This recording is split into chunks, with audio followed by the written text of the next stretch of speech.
to save humanity. What if Mary did not participate? Walang kaligtasan. That's why she participated the plan of God. So, like our salvation, we have to participate. We do our part. Jeremiah, for I know the plans I have for you, declares the Lord, plans for welfare and not for evil, to give you a future and hope.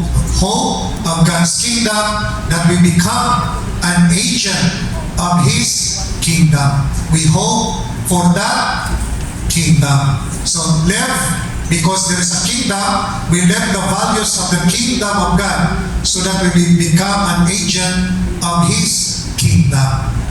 Yan ang emphasize last, yung Christ the King, about the kingdom. So we have to live the values of God, so that we become an agent of His kingdom.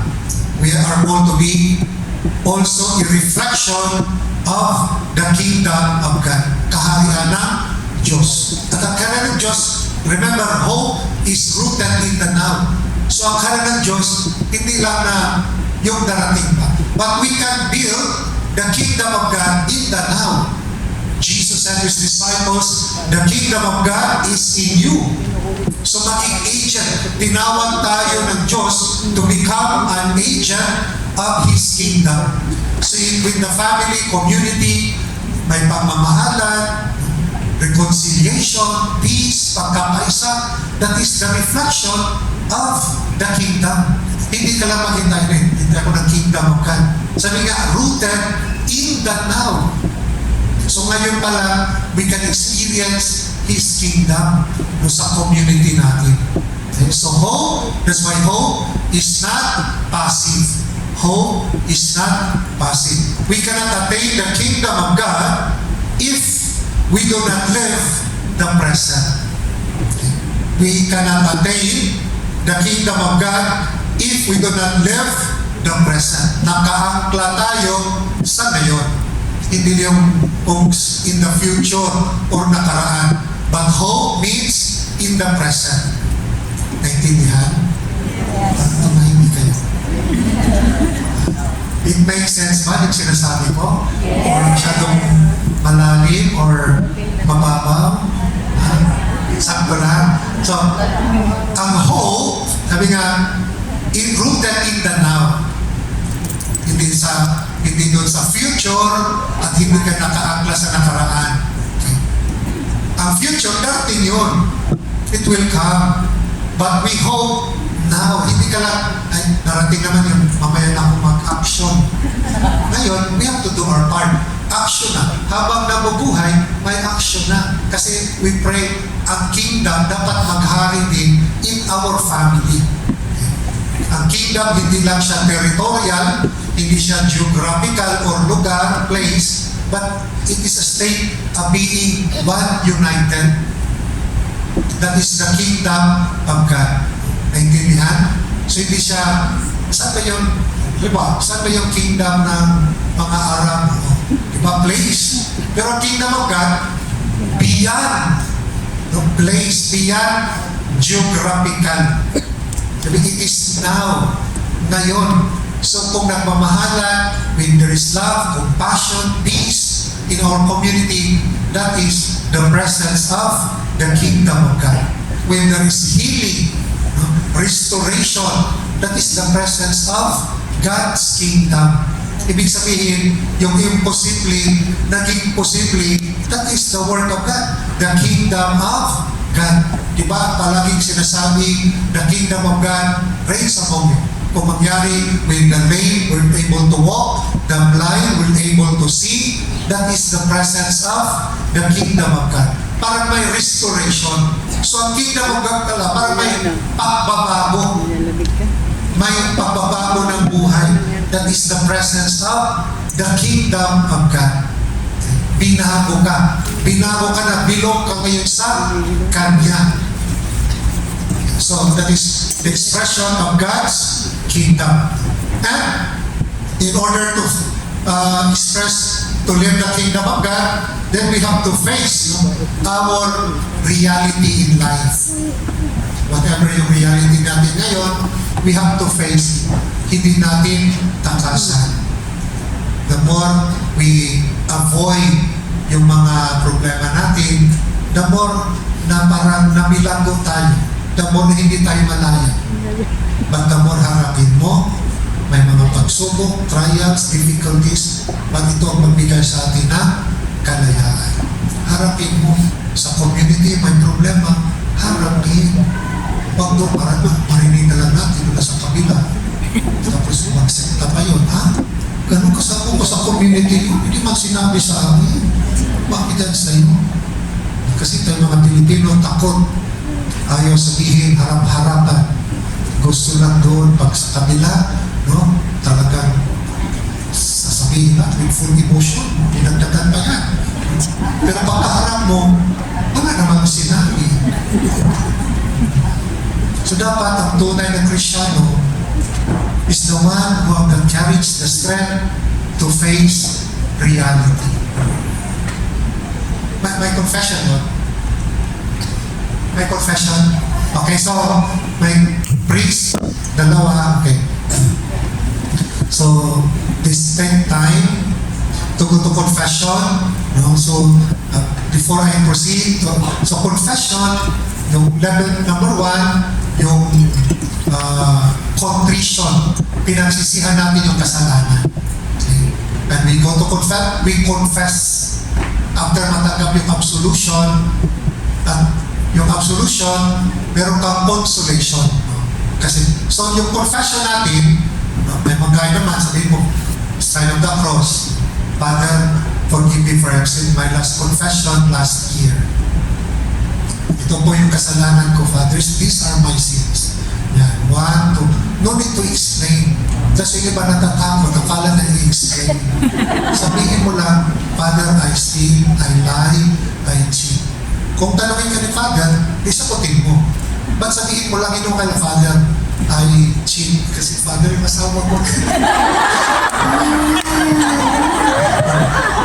Huwag mo na. Kasalanan na yun. Okay? So, just naintindihan. Kasi yung iba natatakot to go to the sacrament of confession, akala nila, kailangan explain. Sabihin mo, I lie, I steal. Father, I miss masses no 4 Sundays. Why? Father, I kuskus. Oh. So, you just mention yung kasalanan mo. In the first place, pinagsisihan mo na yun. Kasi pumunta ka na doon to confess, to receive the absolution. Because Jesus said to His disciples, receive the Holy Spirit. Whose sins you forgiven are forgiven them. Whose sins you retain are retained. Okay? So just, pinagsisihan mo na, go to the sacrament of confession, ito kasalanan ko, the ministry will ask us, di sabihin mo, anong nasun? So after that, the priest will give admonition. Parang, hindi naman count it, admonition. I-admonish tayo para maituwid yung buhay natin. At bigyan tayo ng penance. Penance, pray the Holy Rosary today. Gagawin mo yan. Pwede ba, Father, may gawin? Peter, basta gagawin mo. And then, the priest will say, now pray the act of contrition. Pag-pray mo yung, oh my God, I'm sorry for having offended you. So, act of contrition. And then the priest will absolve our sins. So, to the ministers of church, they can be pardoned and forgiven. So, do not be afraid. The church reminds us at least once a year, we go to sacrament of confession. There, in the sacrament of confession, we experience the love, the mercy of God. We experience the mercy of God. So, huwag matakot. Magandang panahon to renew, magandang regalo with the Lord, the sacrament of confession. Okay? So, may time doon, you can pumahabang linya, mamaya, wala pa namang linya, go sa sacrament of confession. You know, sa Annunciation, every Sunday noon, I'm sure here, every Sunday, yung ibang parish, wala na, bihira lang. So take time. Because confession is a sacrament of healing. That the more we confess, the more we are healed. The more we are renewed. Do not be afraid. Do not be afraid to go to the sacrament of confession. When I was in my pilgrimage doon sa Lourdes, bagong pare pa ko noon, pinuntahan ako ng bishop. Father, can I confess? Diba? Ako ba yung nangingi? Kasi bishop. Pero na-imagine ka, no? The bishop, nagpakumbaba, go to the sacrament of confession. So do not be afraid. Sa kumpisahan, maranasin natin na sa kabila ng ating nakaraan, nagawa, mahal tayo ni Lord. Diba? Yakapin mo yung pagmamahal ni Lord. Kasi pag sometimes, yung human we long for love, punta ka na kay Lord. The Lord then we experience His mercy and compassion. Okay? So face your reality with that hope. So when we avoid our present situation, we will never find hope.